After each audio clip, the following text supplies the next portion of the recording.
Dip watched the ocean waves come in from afar, feeling the salty mist of the ocean stick to his face even as he laid on the beach 200 meters away from the water's edge. His mind was deep in thought. How much everything around him actually mattered. He saw himself as the sand on the edge of the water, constantly being shifted by the incoming and outcoming tides, never being in full control of himself. You know, my family would make it a monthly occurrence to drive out here and spend a day on the beach. My dad thought it would make us appreciate nature more, maybe show us to appreciate what we have compared to those who have never had an opportunity to step on the sandy shores at least once. A voice stated behind Dip, startling him, and he turned his head, now seeing Dr. Latham walk toward him with a smile. He now reached Dip, bending down and sticking the jeans he had on onto the sand beside him. I miss those times. You know they passed nearly 5 years ago. Car accident, a terrible one. A deer pulled out in front of them. My father swerved trying not to hit it and went over a guardrail, fell off a cliff. Still remember it like yesterday, that and the memories on these beaches. Sometimes I ask myself if we are truly here in the present moment for anything extradentary, or if our lives are so random that the world wouldn't change at all if we vanished or not. I like to think that our lives aren't random, that my parents' lives weren't. The church they volunteered at definitely didn't think their lives were random. I also don't think your life is random, Dip. What are you going on about Latham? Dip asked the philosophical-speaking Latham, which was an uncommon way of speaking for him, intriguing his mind. I'm talking about your death, Dip, what that will mean to everyone, including your partner. Latham now spoke, more clearly in a way Dip knew what he was insinuating. Is that a threat, Latham? Dip sternly spoke to him, standing up away from the sand and facing Latham, holding his pistol on the side of his hip. I was told to do this, Dip. You are a dangerous man. Also, a man who knows many dangerous creatures this government has no control over, or barely any knowledge about. You can't expect no one to notice and no consequences to happen to you because of these facts. Latham went, calmly threading Dip, who was nervous of what was going on, figuring out why Latham was here. Dip now unclipped his pistol, grabbing the handle of his gun and rising it out. Don't lift that gun in the air or point it at me. My bullet will reach your heart before your mind even begins the thought of pulling the trigger on me, Latham said, still peacefully watching the waves splashing the beach in front of him, noticing a small storm up out in sea. Dip now looked around, the cliffs and rock formations adjacent to the beach being a perfect place for a man to get an open shot on him, without even the chance of Dip realizing where the shooter was at. Why haven't you killed me yet? Isn't that the plan here today, to kill me? Dip went, his breaths quickening, knowing they may be his few last breaths. Well, yes, Dip. Sadly, this day could be the last day you live. I want you to know it wasn't my decision. Latham went, now fixing his focus on Dip. Why, Latham, we've known each other for years. We went to school together. This is how you want to end me. Who is putting you up to this? A higher up in the department. He never gave me his name, just an order over the phone, threatening me if I didn't do it. Now say goodbye, Dip. I can't. I don't want to. Please don't do this. Dip pleaded with him, the horror as he heard the distant shot of a rifle going off, the ocean waves finally ceasing to exist for Dip. Alos, do you see it? Will asked him, his communication with him going in and out as he focused on expanding the portal that he hoped was now in front of him. Yes, my friend, keep growing it, and within a few minutes I will make it back to you. Alos responded to him, looking at the small, glowing white and black smoke portal in front of him, which Will had expanded to the size of a basketball. I don't know if I can keep it up. This hurts my head, my arm. Everything is burning in me. Will exclaimed, his muscles tightening and constricting himself as he sat upright on the ground, lifting his arm in front of him and stretching his fingers as if they were in a catcher's mitt. You have to. You need to do this. Work for another 3 minutes. Alos urged him, knowing the result if he failed, his fate being stuck longer in the world for which he had nothing. I'm working on it, Will said, straining his fingers and widening the gaps between each one, expanding the portal in front of Alos's eager eyes to see Will's work. "You're almost there." Alos encouraged him, Will forcing his hand even more open, yelling in pain as if his fingers were separating themselves from his hand.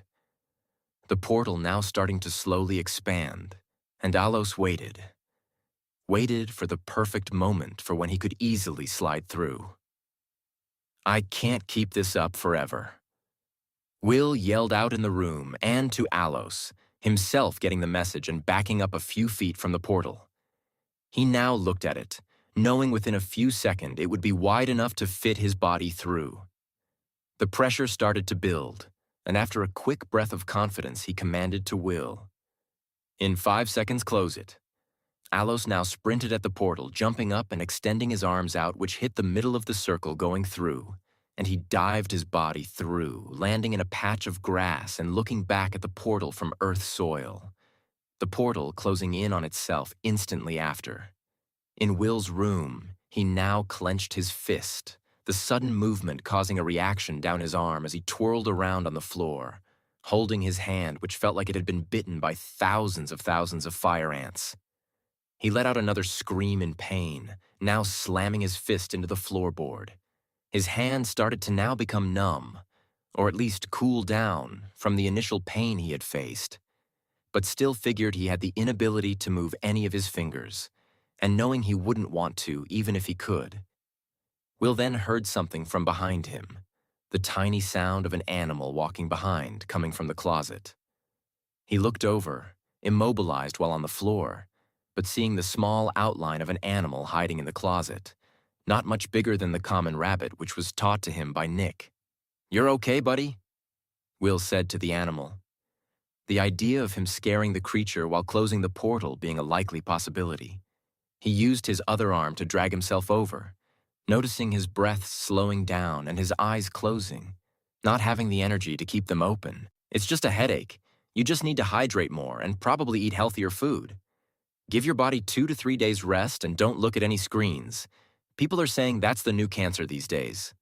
But other than that, you should be back to normal." The doctor prescribed to the upset man, still wearing his suit but now dirty from collapsing while at work. "That doesn't work. I have clients. You're a doctor. Don't you have some type of medicine that is going to fix all of this quickly? Guess how much 2 to 3 days cost me? Thousands. It's already bad enough I collapsed in front of one client, but now to call 5 or 6 more to tell them I can't see them, ridiculous." The patient went, tapping his foot against the bed he was sat upright on, now playing with his gold metallic watch. "Mr. Dasner, please. You work nearly 14-hour days, 7 days a week. I heard you don't vacation, and if you do leave the state, you're on calls the entire time. You're not a normal human. The human mind should not be put to work like this without release." Dr. Jakovic responded, "I got the hookers and strippers. That's my release. If that doesn't work, I'll drink clean whiskey, maybe scotch or smoke a smoked Caribbean Cuban." "Do you even know what that is, doctor? It costs more than a week's pay for you. So don't tell me how to live my life. Tell me how you can fix me within the hour or I find a new doctor." Adam Dasner said angrily, fed up with the laid-back excuses this so-called Dr. Daniel Jakovic had been saying. "There's a drug I can give you. It's new, but it puts your brain and body in override. You take it, take a nap, and when you awake, you feel powered up, restored. The only side effect is a very slim chance that this happens again." Dr. Jakovic said. "A slim chance? A slim chance makes or break million-dollar contracts?" Dasner questioned him. "I'm forced to say a slim chance. Will this medicine have any bad side effects for you? No. Simple as that." Dr. Jakovic responded, now going to the medicine cabinet and grabbing the bottle for which the pills came in. "Let's just do it then. Faster I'm out of here, the faster I got back to making money," Dasner demanded to him. Jakovic then went over to the patient, placing the 2 large olive-sized orange pills on the white sheets of the bed. "Swallow those 2 now, then we are going to watch a video and then you will go home and sleep. Sleep for a good 6 hours, don't worry about losing work. You can be up for the next 20 if your mind wanted, the doctor said. What video? Dasner asked, now picking up and swallowing both of the pills, using a glass of water to chase it down, now waiting to be done with the clinic. It activates the neural response in the brain. Jakovic explained. It is certain stimuli at different pitches, makes your brain active, which tells the medicine where it needs to travel to support it. Basically, making it focus solely on the brain. Now, turning on the TV, sat in front of Mr. Dasner, playing the video to him. So, Nick, how's your courses going? Still wanting to get into the FBI? Officer Greg Olston asked me who I had got assigned to after Dip failed to return 2 days ago from his vacation. Good, Greg. I just passed the written and intellectual part. Now I am waiting to take the physical and get granted access to join in a couple of months. I replied happily to him, walking up the driveway. That's really good. Biggest hurdle is the written procedures. Unless you're me, then that physical can be quite rough. But you should be fine, you're young, so you don't have my issues. Greg said to me with a chuckle as he plumped his belly up and down. We now walked into the home, belonging to an accountant named Henry Lee, who seemed to have committed suicide. I walked into the living room, originally where he was found suffocated to death, presumably by a rope he had fastened around himself. There was the white chalk outline, myself imagining his body being discovered by one of Henry's co-workers who had checked on him when he didn't come to work. I took a moment to myself, starting to worry about Dip since it seemed no one had heard from him the last 5 days, and the last 2 days being completely gone when he should have been back. I remember myself calling him 2 or 3 times and staying on the line a minute each call, hoping the ringing would end and I could hear him. I only stopped after Angel had told me to, since himself and a director in the area failed to contact him. So, Mr. Fuchu FBI, what do we know about this case? Greg asked me, taking me away from the living room and into the kitchen. Well, not much. The body was found on Monday after he failed to come in. Henry seemed to be normal according to accounts, except for the causal migraine which he went to go see a doctor for named Dr. Jakovic. Got a prescription from those visits, newer drug, but seems to check out. Another strange fact is that it seems Henry's money has disappeared. The $20,000 he had in his account last week, now only $4,000 today. I believe that's the main reason Angel is sending more officers to look around. This money being lost could be a sign of foul play. Any idea of where the money could have gone? Greg asked Nick, impressed by how much detail he remembered from reading about this case an hour ago. A young kid like him, probably gambling or drinking. I think that's a growing trend these days. I said, looking at the empty bottles of different liquor, Smirnoff, Grey Goose, Fagnac, Tito's, reminding me of my own collection at home. Those were the days, Greg joked, stepping out into the kitchen and walking upstairs. I'm assuming we look around for 30 minutes, give the place a fresh set of eyes to see if they missed anything. You know, a case like this where a kid does something awful to himself when everything seems to be going fine reminds me of a case a couple years back. Seems that the kid flew to Vegas and spent it all, but no transcripts of any of his money ever being spent there ever came up. Just a postcard that was found with his buddy. It's strange, too. Nearly a year after he died, a check in his name was deposited. No idea of who got the money, but it was worth $2,000 to $3,000 if I remember correctly. That's awful, I replied. I don't know how the people around him ever recovered. I don't think people ever do. It's like there's always something missing once someone leaves. The fact you didn't get to say goodbye stings too, might be the worst part. And the lingering fact of you thinking you could have done something. Greg went, my stomach dropping as Dip came into my conscious. Finally, Alos went, seeing the small building me and Will called home. Alos approached carefully, avoiding anything that could deter attention to him while sneaking in through a window. Alos then looked around, noticing the dirty clothes and trash bag laying in the middle of the hallway, rolling his eyes and moving upstairs. Alos first went to my room, and then leaving, hoping to find Will, which he saw in his own room, laid out on his bed playing a video game on a handheld console. So your magic trick didn't kill you, Alos said, a gleeful Will putting down the game and turning to him. "You made it here," he exclaimed to Alos, who shut the door behind him. "So, what are we doing now?" Will asked. Alos nodding, trying to think of a good answer, but explained, "Well, this was the end of my plan. Make sure you're safe. Maybe I can stick around, see if Nick, your brother, correct, and Dip are okay." Will nodded, saying, "You could play a video game with me. We race and collect coins in it." "I'm good, Will. Glad you're enjoying this world.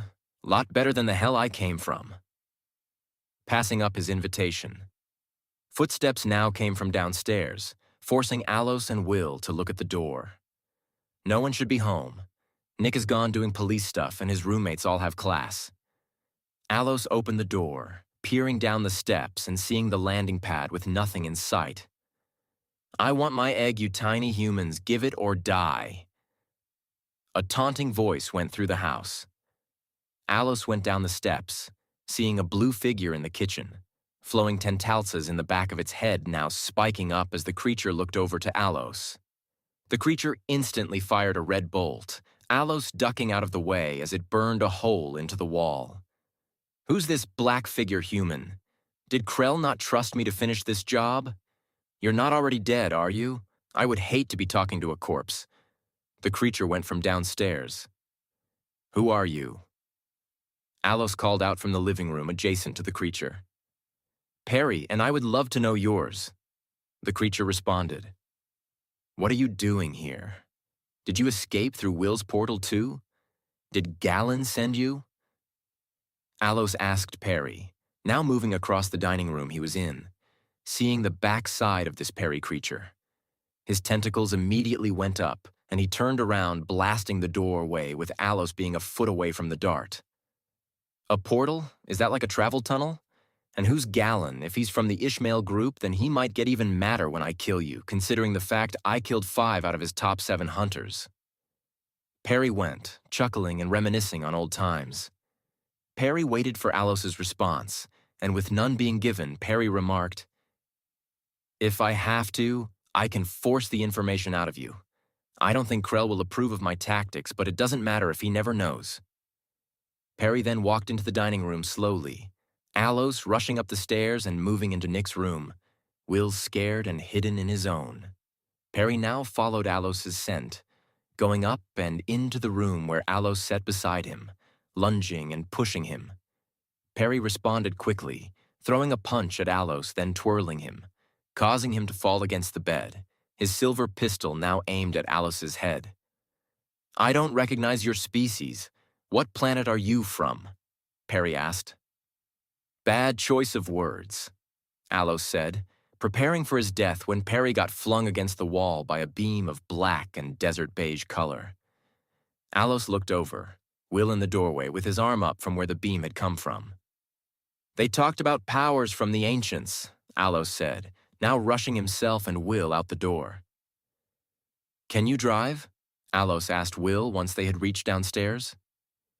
"Yes, but only in emergencies, according to Nick," Will responded.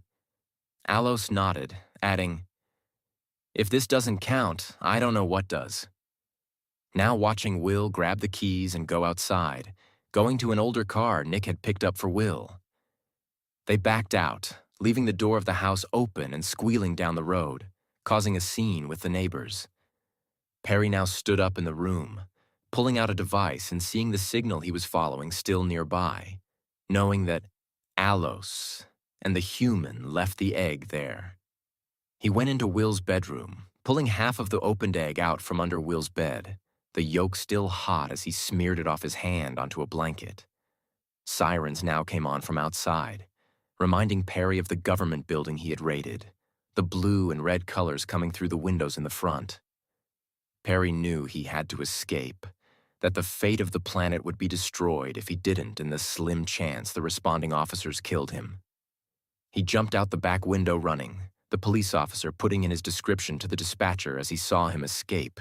The clouds started to cover up the already descending sun, casting the figure in shadows as they walked down the street, not glancing at the other people looking at him, who watched from afar, curious on why he was carrying 2 large duffel bags. Once he entered the bank, more and more people took notice, including the security who walked out from their main office, meeting him at the counter. "I need 150,000 from my account," the figure said to the clerk, noticing his focused but unalive eyes staring at her. "Can I see an ID and your card with us, sir?" she said to the man, the security guards approaching the man's left and right shoulder, ensuring their own safety. He reached for his jacket, the guards paying special attention, relived when he pulled his black embroidered wallet out of his pocket, sliding his own ID and card out, now extending them out with 2 fingers to the waiting clerk who snathed it. She inserted the bank card into the machine, his account pulling up and reading the amount of funds, nearly shocked that what he had requested was in there. She now studied the ID, holding it up and comparing it to his face. Everything matching, even the small cut right above the left eye. "What's your address?" She then asked the man. 2011 North 40th Street. A reply given, the clerk reading the address correctly on the card. "And your date of birth?" "March 3rd, 1970, in Sun Slope, California." The man replied, his face missing of any expression. The clerk looked at the 2 guards, both waiting for confirmation that the information had checked out. She gave a nod, signaling it did, and they walked away, saying to the waiting man, "Give me a second, Mr. Dasner." Now moving back away from her post and rolling out a cart with $100 bills stacked upon it 2 minutes later. Again, Mr. Dasner didn't give an expression, just handing the bag over to the clerk as she opened it up, then pushing the money into each crevice. She repeated this process a total of 5 times, each time putting around 30,000 into both of the bags. After she zipped them, Dasner dropped his knees, squatting down and lifting the bags up, then turning around and leaving the bank. When he came out, the sun was fully gone. But this didn't stop Dasner from walking down the road, eventually finding himself to the entrance of a large wooded park nearly 3 miles from the bank. He entered, stepping through the sticks and springing grasses, not even noticing the biting mosquitoes on his arm. He then found himself at a place of no known significance to him besides the idea in his mind he had to stop. He dropped the bags, now grabbing a stick and digging a hole in the ground. It took him 2 hours to dig the hole deep enough to encapsulate both of the bags he had brought, dropping them in, and then leaving the park, tripping at least 2 times over the forested floor from which he trekked on. "Get me on the phone with the officer that saw it," the impatient general demanded, knowing in his mind he had seen the blue alien bastard who had made a fool of him. "He's on the line, sir," a lieutenant added, the general ripping the phone out of his hand and spoke. "So what exactly did you see, officer?" "It was small, and it moved fast once on the ground." The officer replied, a nervous laugh after from how tense he could feel the caller being. "Small and fast. Are you telling me you saw a child?" The general replied. "No, at least I don't think so. It was blue and looked reptilian. But it happened so fast, I'm not sure." The officer muttered. "Not sure. Did you see a child Halloween costume early, or did you see an alien?" The general demanded. "An alien? I'm not sure. But there was a shot inside the house, it seems. Burned the wall. Couldn't have come from a lead bullet," the officer said, the call immediately cutting out after. The general threw the phone on the table. "Delete that recent transmission. That conversation can't be traced," he commanded, now looking through the photos on the desk, seeing the burnt wall caused by a misfire from Perry's gun. "Get at least 500 men to Livingston, Oregon. We have an alien to hunt," was the general's final command of the night. "Someone believes to have gotten robbed while out during the night, Greg," I said to him as I drove toward his house, passing houses that elapsed a lifetime of me working. He said he lost $150,000 from the bank, but we have witnesses who say they saw him withdraw the money out. "Seems like he just had a little bit too much fun last night," Greg replied, rolling into the tiled driveway that stretched across the yard, the home being wider than a football field. I think he would be fine losing 150. Greg joked as we stepped out, myself noticing the water feature splash onto shiny black rocks. We stepped inside. Adam Dasner, who was the victim, wrapped up in a blanket on a white leather couch, a younger woman seeming to be his assistant at his side, holding a cup of coffee for him. We approached him as he barked at us. "I want an update on my missing money." "Please calm down, Dasner. They are here to help you," an officer said who had already questioned Dasner, her response sounding as if this wasn't the first order barked at them. "I call you up, tell you my money is missing from my bank. You have the technology to track every finance down to the cents. I want to know exactly who took my money." "It seems like you did, Mr. Dasner," I said to him, a response of a quick glance from him, his eyes skewed down. "I would remember if I took that money out, child. Maybe it was you that took it. I bet you have never even seen 150,000 before. Probably not even 10,000. He responded to me. "That's enough." The officer beside him said, "Greg and Will, you want to look around. Make sure there's no signs of breaking and entering in your expert eyes." Greg nodded, leaving the room and moving down the hallway. Eventually, we turned into a bathroom with the iconic steam shower in the back and a giant houseplant seeping in sunlight from the skylight above. Greg then opened a cabinet as I walked into the next bedroom connecting to the bathroom. "Come over here." I heard Greg call to me, my body moving over as he pulled a medicine container out of the cabinet. "This is the same prescription found from the guy who committed suicide, right? The one who lost 10,000 right before he died."